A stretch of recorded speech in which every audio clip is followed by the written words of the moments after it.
విశ్లేషకులు, నీటిపారుదల రంగ నిపుణులైనటువంటి టి లక్ష్మీనారాయణ గారిని ఈ భావ ప్రకటన స్వేచ్ఛ చర్చాగోష్ఠిలో తమ అమూల్యమైన అభిప్రాయాల్ని, సూచనలు ఇవ్వవలసిందిగా కోరుతున్నాం.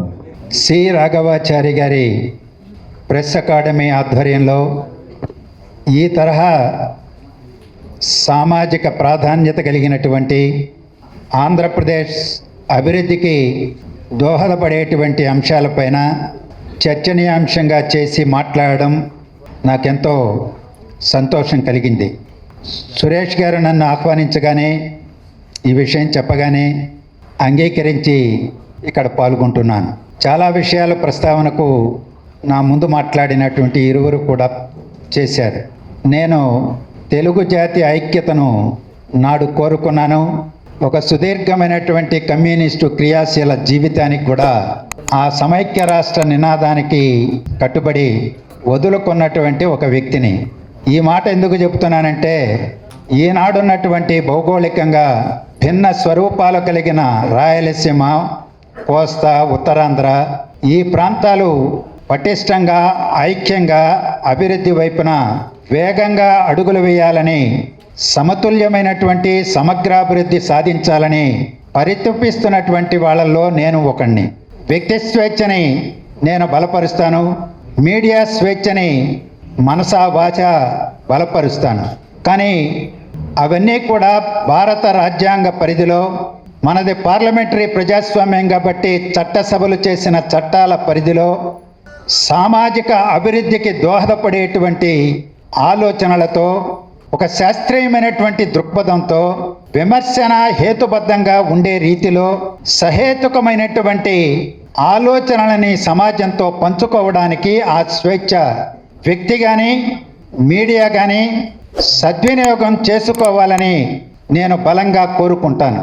స్వేచ్ఛని దుర్వినియోగం చేయడం సమాజంలో అరాచకత్వాన్ని, అభివృద్ధికి అవరోధంగాను, విషబీజాలు నాటడానికి, వైషమ్యాలను రెచ్చగొట్టడానికి, అబద్ధాలను ప్రజల మధ్యలో వెదజల్లడానికి వ్యక్తి స్వేచ్ఛ కానీ మీడియా స్వేచ్ఛ కానీ నిర్ద్వందంగా తిరస్కరించాల్సినటువంటి అవసరం ఉంది.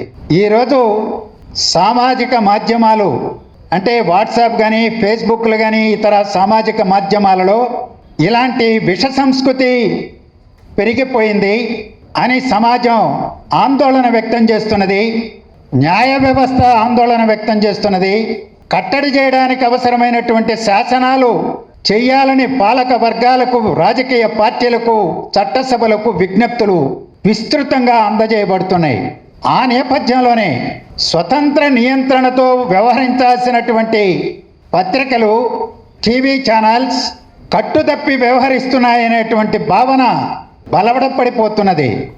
ఏ మీడియాను విశ్వసించలేని, ఏ వార్తను విశ్వసించలేనటువంటి ఒక సమాజంలోకి మనం నెట్టబడ్డాము అనే ఆవేదన ప్రజలలో సర్వత్రా బలపడుతున్నది రోజు రోజుకి. దీనికి కారణం వ్యాపార ధోరణి. రాజకీయ పార్టీలు మీడియా సంస్థను నెలకొల్పుకోవడం లేదా వాటాలు కొనుక్కోవడం, ఆధిపత్యం చెలాయించడం, వ్యాపార ధోరణి, స్వార్థపూరిత రాజకీయ ప్రయోజనాలు ఎప్పుడైతే మీడియా రంగంలో పాతుకుపోయినాయో, గుత్తాధిపత్యంలోకి వచ్చాయో, సామాజిక అభివృద్ధి అనేటువంటిది గొడ్డలి పెట్టుకు గురైతున్నది. అందులో భాగమే ఆంధ్రప్రదేశ్ రాజధాని అమరావతి పైన జరుగుతున్నటువంటి ముప్పేట దాడి అని చెప్పేసి నేను భావిస్తా ఉన్నాను. అమరావతి చట్టబద్ధమైనటువంటి, రాజ్యాంగబద్ధమైనటువంటి రాష్ట్ర రాజధాని. ఆంధ్రప్రదేశ్ శాసనసభ ఏకగ్రీవంగా చేసి, తీర్మానం చేసి ఎంపిక చేసుకున్నటువంటి రాజధాని. ఆంధ్రప్రదేశ్ హైకోర్టు ఒక చారిత్రాత్మక తీర్పు ద్వారా అమరావతికి రక్షణ కవచం ఏర్పాటు చేసిన తీర్పు ఇచ్చినటువంటి నేపథ్యంలో అమరావతి ఏకైక రాజధాని ఆంధ్రప్రదేశ్కి. ఆ రాజధాని త్వరితంగా స్థిరమైనటువంటి అభివృద్ధిలో భాగంగా ఒక ఆర్థిక నగరంగా, ఆధునిక రంగంగా అమరావతి అభివృద్ధి చెందాలని 5 కోట్ల ప్రజానీకం కలలుగంటున్నారు. ఈరోజు అమరావతి ఏ ఒక్కరిది కాదు, ఢిల్లీ ఏ ఒక్కరిది కాదు. ఇవాళ సమస్యలు ఢిల్లీకి ఉన్నాయి, అమరావతికి ఉన్నాయి, బాంబే, హైదరాబాద్, బెంగళూరు, చెన్నై అన్నింటికీ ఉన్నది. ఏ నగరానికి, ఏ పట్టణానికి సమస్య లేదు అని నేను అడుగుతున్నా. ఇక్కడ వరదలను గురించి, వరద ముప్పును గురించి మాట్లాడుకుంటున్నారు. నేను కరువు ప్రాంతం నుంచి వచ్చా. వర్షపు చినుకు పడితే నా శరీరం పులకించిపోతుంది, పరవళ్ళు దొక్కుతుంది. ఎందుకంటే తాగడానికి నీరు దొరకనటువంటి ప్రాంతంలో పుట్టి పెరిగి సామాజిక ఉద్యమాలలో భాగస్వామినైనటువంటి వాడిని. ఇక్కడ వరదల గురించి, వాటిని ముప్పును గురించి మాట్లాడుతున్నాం. హైదరాబాదు వరదలకు ముప్పుకు గురి కాలేదా? ముంబై కాలేదా? బెంగళూరు కాలేదా? చెన్నై కాలేదా? ప్రపంచంలో ఎన్ని నగరాలు కావడం లేదని నేను అడుగుతున్నా. ఆ ముప్పును చూపెట్టి గగ్గోలు పడితే అక్కడికి ఎవరైనా వచ్చి పెట్టుబడులు పెడతారా? ఉపాధి అవకాశాలు వస్తాయా? ఆర్థికాభివృద్ధి వస్తుందా అని అడుగుతున్నా. ఈరోజు అమరావతిలో నీటి వనరులు ఇవాళ కనిపిస్తున్నాయి. అదే అమరావతిలో 10 లక్షల మంది చేరిన తర్వాత అటు గుంటూరు, ఇటు విజయవాడ నగరాలు కలిసిపోయిన తర్వాత ప్రకాశం బ్యారేజీలో నిలబడేటువంటి 3 టీఎంసీల నీరు సరిపోతుందా? ఇవాళ కొండవీటి వాగు, దాని అనుబంధ వాగులు, అందులో ప్రవహించేటువంటి నీరు ఒక 5 సంవత్సరాలు, 10 సంవత్సరాల తర్వాత సరిపోతుందా అని నేను అడుగుతున్నా. వరదలకు బాధపడుతున్నటువంటి చెన్నై, శ్రీశైలం మీద 15 టీఎంసీలు తీసుకెళ్తే తప్ప తాగునీరు లభించనటువంటి దుస్థితి ఉన్నది. కావేరీ నుంచి బెంగళూరుకు నీళ్లు తీసుకొచ్చినా 2 రోజులకు 3 రోజులకి నీళ్లు ఇచ్చేటువంటి దౌర్భాగ్య పరిస్థితి కొనసాగుతున్నది. కృష్ణా నుంచి, గోదావరి నుంచి, మంజీరా నుంచి నీరు తీసుకొస్తున్నా 50-60 టీఎంసీలు హైదరాబాద్కు తీసుకొస్తున్నా నీటికి కటకటలాడేటువంటి రోజులు వేసవి కాలంలో. చూడండి, అటు కళ్ళు తెరిచి చూడండి. అందువల్ల భవిష్యత్తులో అమరావతి రాజధానిని ఈ వాగునీళ్ళు ఎక్కడికి సరిపోతాయనేటువంటి ఆందోళన నాలాంటి వాళ్ళకు ఉన్నది. ఇప్పుడేమో వరదల గురించి మాట్లాడుకుంటున్నాం. రాజధాని నగర నీటి సమస్య పరిష్కారం కావాలంటే కృష్ణానది పైన వైకుంఠాపురం ఒక 20 టీఎంసీలతో కట్టాలని మేము డిమాండ్ చేస్తా ఉన్నాం. మొన్న కూడా 2 రోజుల క్రితం ప్రెస్ కాన్ఫరెన్స్లో కూడా మిత్రులు ఇక్కడ ఉన్నారు, కొంతమంది మిత్రులు విన్నారు.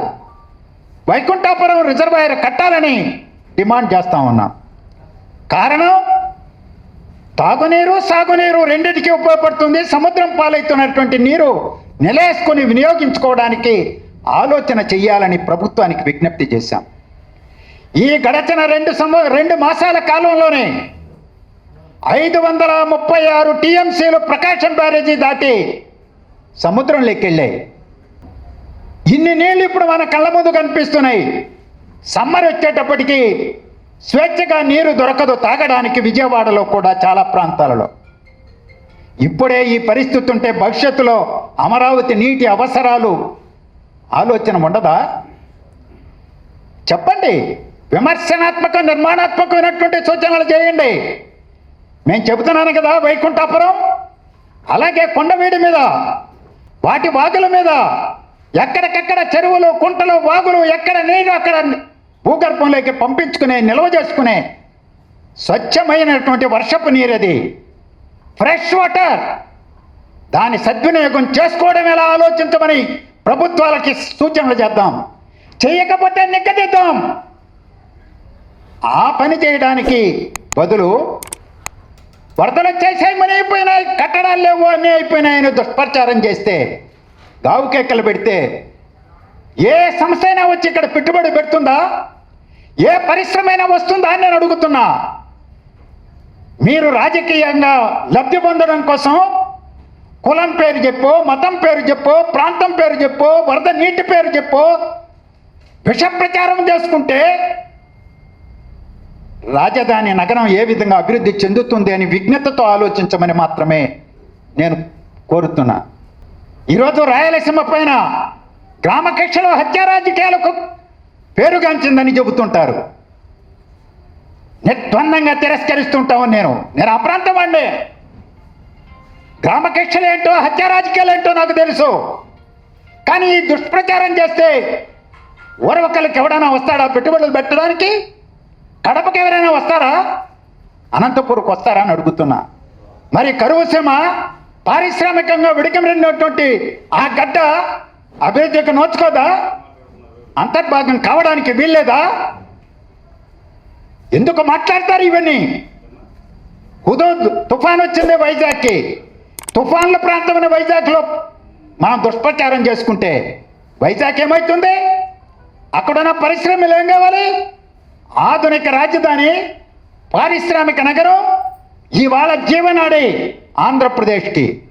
మరి హుదూద్ వచ్చింది కాబట్టి దుష్ప్రచారం చేసుకుంటే పెట్టుబడులు రాకపోతే ఆ నగరం ఏం కావాలి?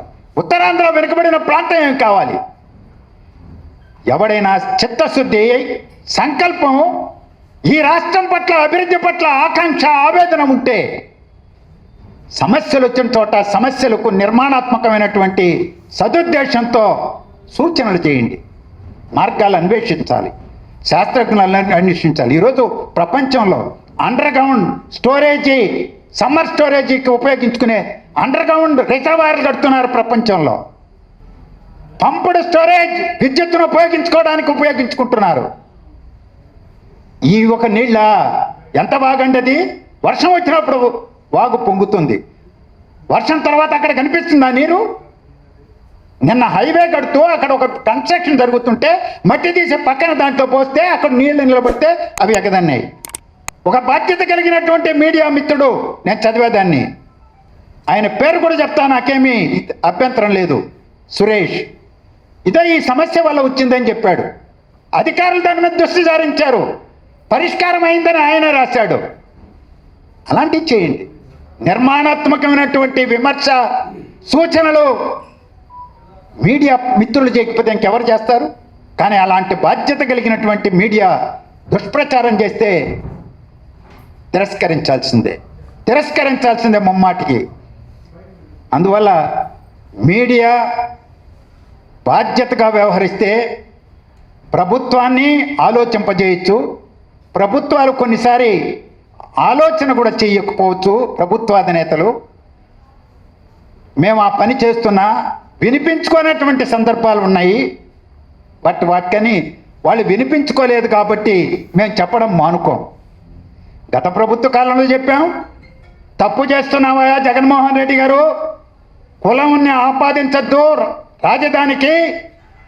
రాజధాని అమరావతిని 3 ముక్కలాట ఆడొద్దు, ప్రజాస్వామ్యయుతంగా, చట్టబద్ధంగా శాసనసభ ఏకగ్రీవంగా తీర్మానం చేసి ఈ రాష్ట్ర ఐక్యతను పరిరక్షించేటువంటి రీతిలో, గర్వపడే రీతిలో రాజధాని నిర్మాణాన్ని నడిబొట్టులో కట్టడాన్ని నువ్వు విచ్ఛిన్నం చేస్తున్నావని చెప్పాం. గళమెత్తడానికి ఆనాడు మేమేమి పారిపోలేదే. చెట్టు భూమి ఇంటి తాగాలేనటువంటి వాళ్ళం మేము రాష్ట్రం అంతా తిరిగాం. మా మీద ఆనాడు సోషల్ మీడియాలో చాలా చేశారు దుష్ప్రచారం. We don't care.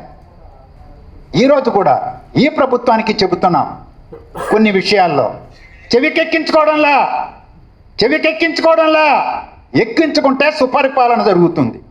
సుపరిపాలన చేస్తే 10 కాలాల పాటు ఉంటారు, లేకపోతే వారి భవిష్యత్తును వాళ్ళే నిర్ణయించుకుంటారు. అందువల్ల ప్రభుత్వాలకు మన భావాలు చెప్పడానికి స్వేచ్ఛ అవసరం, వ్యక్తి స్వేచ్ఛ అవసరం, మీడియా స్వేచ్ఛ అవసరం. కానీ దుర్వినియోగం చేసుకోవడానికి కాదు సుమా. ఈ మాట చెప్పి నేను ముగిస్తున్నాను.